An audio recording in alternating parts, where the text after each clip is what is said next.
Hello everyone, welcome to another video. I have learned something. I have learned that I am a multi-potentialite. Thing is, I had no idea that a multi-potentialite was a thing. I'd never heard of it, never came across it, but apparently it exists, and apparently I'm one of them. So here's the thing, here's what that means, right? I am one of those people who start something, I go all out, I get all interested and excited, and I spend money on something, I dive into it head first, and I'm like, yay, this is gonna be my life's passion. I'm gonna enjoy doing this so much. And then once I get kinda good at it, I lose interest and I stop. And then there's other things that I just kinda really like, and I just do it on occasion to keep myself occupied and happy and active. And all these things that I like and that I'm interested in,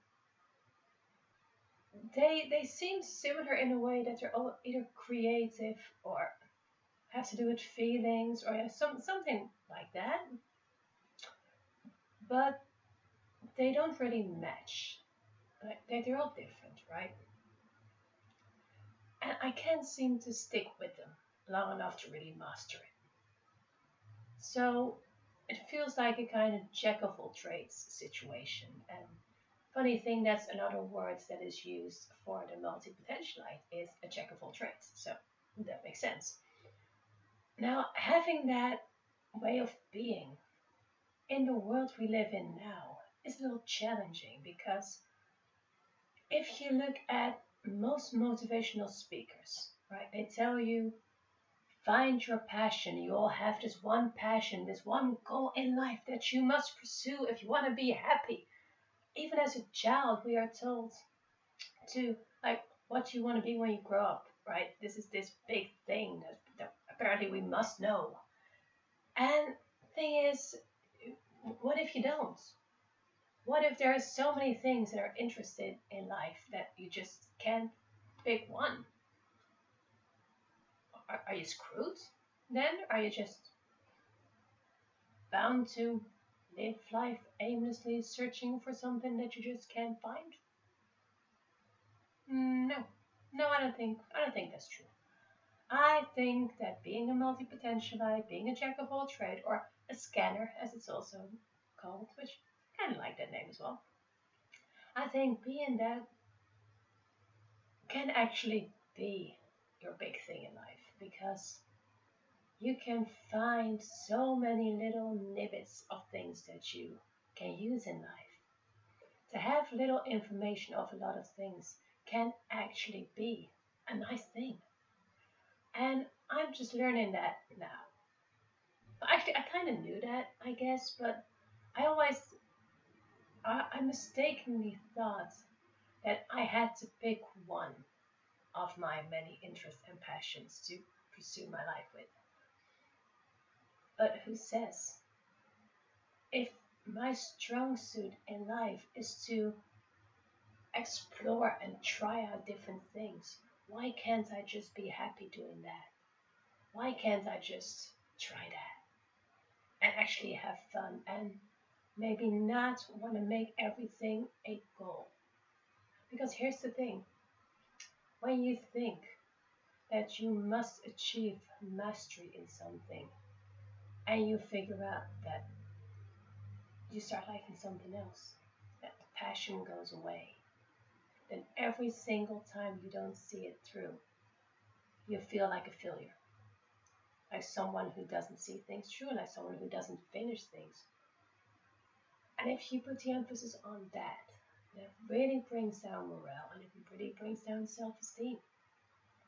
So now knowing that this thing exists, that this is not a personality fluke, but actually a personality type, it helps me see the potential. It helps me see that not everything I think of, not everything I'm passionate about in that moment needs to be pursued as an end of life goal. It can just be something I'm really into. It can just be like a million hobbies or a million projects that I actually enjoy. And they don't have to make sense. They don't have to make money. They don't have to fulfill my life. Simply finding new things and exploring them. That could be the one thing that fulfills my life. And I heard that being like that can actually open up new avenues at some point. Like it can come up with solutions to problems that other people just can't see because there are so many ways that you can learn to look at something if you have many different skills and many different hobbies and many different interests. It gives you a unique perspective. So who knows? Who knows what kind of amazing things lay in store for me?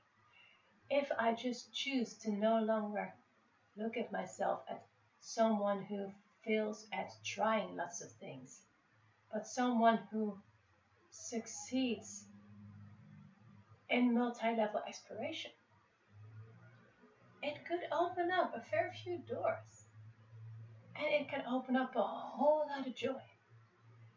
I just need to get that inner critic to stop and let go of some of the old visions and get into a new one where I just enjoy what I do at the moment instead of putting pressure on myself.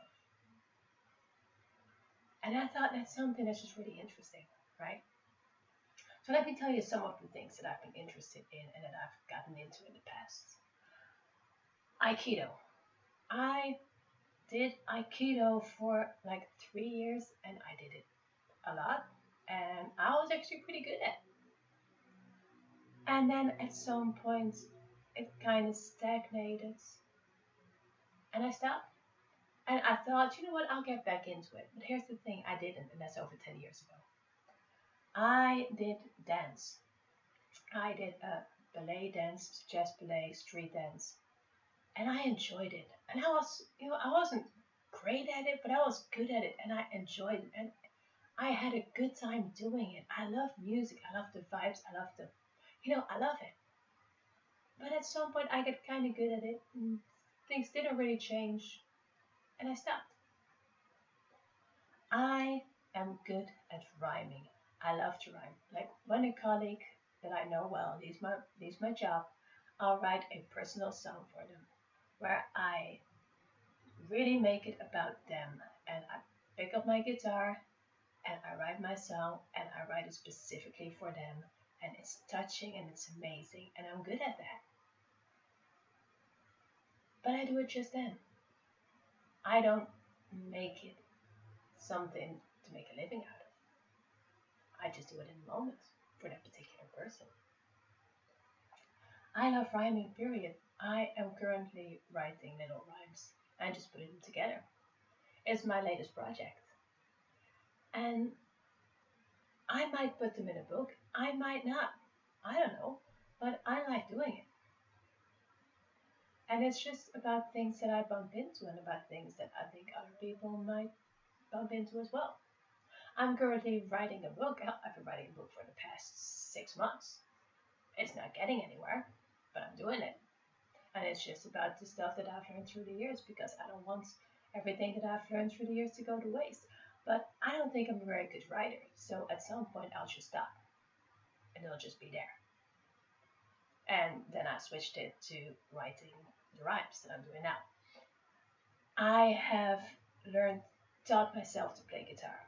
And I took a few lessons with a very good guitarist, a guy named Ben. And then at some point, I stopped with that. I like to play the guitar every now and then, but it's not something I want to pursue. It's not a life thing that I want to do forever, so I stopped. I like to act silly and to act weird, and basically I like to act. So a year ago, I took acting classes that I absolutely loved, and guess what? I was good at it too. I liked it, but at some point, the acting classes sessions stopped. and I didn't pick it up again. Why? No, I tried it, found out I was pretty good at it. I can use the skills, but it's done. I'm spiritual. I'm spiritual. I did quantum touch. So healing with energy. That's what that is. I have gotten pretty good at law of attraction stuff, at energy work. I have practiced being a medium. I have, I know my spiritual shit. I know it. I've read several books. I know how energy works. I know how the law of attraction works. I know how to do all that. But I don't make it my job. I don't go the extra mile to actually make something of it. But I use it. I know how to meditate. I know how to meditate properly. I know how to meditate in different types. I know how to read my own Akashic records. If you don't know what it is, that's okay. I'm not going to explain it here, but it's not a spiritual thing. I can do all that. I don't do it every day. I don't make a living out of it. I stopped getting into it at some point. Why? No, I don't know. I know about my chakras. I know about my aura. I know about all of it. Don't get into it. At some point, I stopped being interested in it. And it got to the back burner. So now it's just knowledge and something that I can play with.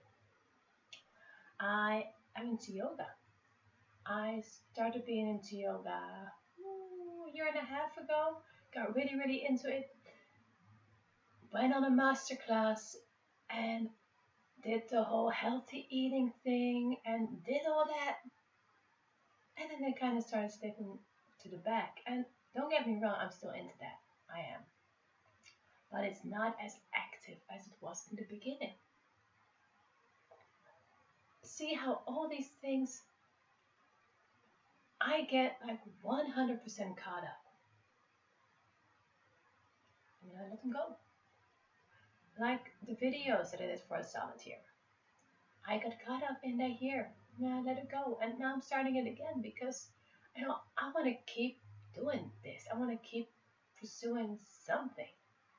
But I now know that this is not a weakness to start and stop. It is the magic of exploration. I wanted to be a coach. I thought I was going to be an ADD coach because I have ADD and I figured, having ADD, I can coach people because I know how to deal with it. And then I realized, you know what? No, I don't want to be an ADD coach because ADD is one part of who I am, and I don't want to focus just on that part. I don't want to focus on the handicap. I don't think it is, but I know other people think so, and I didn't want to just focus on that. I figured, you know what? A lot of people with ADD have self-esteem issues and self-value issues. So I figured, you know what? I'm going to be a self-esteem coach. Why not? That's one of the things that I know a lot about that. Read about that, got caught up in that. Didn't feel right anymore. Then I thought, well, the other thing I am a very sweet and sensitive person. I've been taught by many people in my life that being sweet and sensitive was a weakness, when I have now learned that it is actually a strength. So what if I could teach people that? What if I could help people get into that power of love and sweetness and seeing that is a superpower? I could be a coach in that. Did I ever really pursue it? No. Do I still want it? Yes. But it's one of the other things that it keeps changing, kinda. And so I never quite get into it to a point of completion. And I've done courses, I've spent a lot of money on courses on how to start your own company. So I know I got the skills there. So even that, I even did that. And I didn't see, I saw the, I ended it. I finished the whole process, so I got the skills. Have I used them yet? No. I don't have a coaching company. I am a coach. Technically, I could coach you, but it's not a company. So what did I spend all the money on? Well, who knows? I might use it someday. That is that whole jack of all trades thing, that whole That's it. And instead of putting myself, oh, another one. I have done 6 years of extra school next to my 38-hour work week. I've done school. I did a second bachelor degree on social psychology. Yeah, social psychology. I didn't finish it. I did it for 6 years as like an extracurricular thing, but I lost interest. So I stopped. And it made my life happier because it wasn't the pressure on me anymore. But it's another thing that I did. 100% stood behind it, invested in, and didn't see it through. See how easy it is to get demotivated when you are like this. But do you see the beauty of trying out so many things? The beauty of kind of like getting into all of it. I'm 36 years old and I've tried all that stuff. And I know a little bit about it all. I know enough to be able to talk to you about it. I know enough to educate you about it if I wanted to. And that is pretty cool. So who knows what else I'm going to get into in the next years? Who knows what might come out of all this? It might be something absolutely amazing that I cannot dream up right now. But I know I'm no longer going to let it stop me. I'll find a way. There is this TED Talk by Emily Wapnick, I think her name is. Just look it up. Look up the TED Talk for me. And a lot of the things I told you, I've learned from her TED Talk and actually from her audiobook that I'm listening to right now. I am learning to be more of myself. And learning about this is a very, very big step in that progress. And you can see it on the way that I'm talking. I'm actually excited to learn this. So getting into this might actually be my new project. I'm pretty sure it will actually. But yeah, it's a hopeful thing to know that this exists, right? That being a jack of all trades is a very good thing. It's also called being a Renaissance person because in the Renaissance it was seen as a great thing to have many interests. I don't mind being a Renaissance person. I don't mind being a scanner. It suits me, apparently. And now I can heal some of those old beliefs that I'm a quitter. Because I'm not. I'm not a quitter. I'm just an explorer. So I am going to keep exploring. And I'm probably gonna start exploring this now. Who knows, there might be a second video on it at some point. For now, this one has gone on long enough. Way beyond long enough. So y'all got to know a little bit more about me. And I wish you all a lovely day. Bye.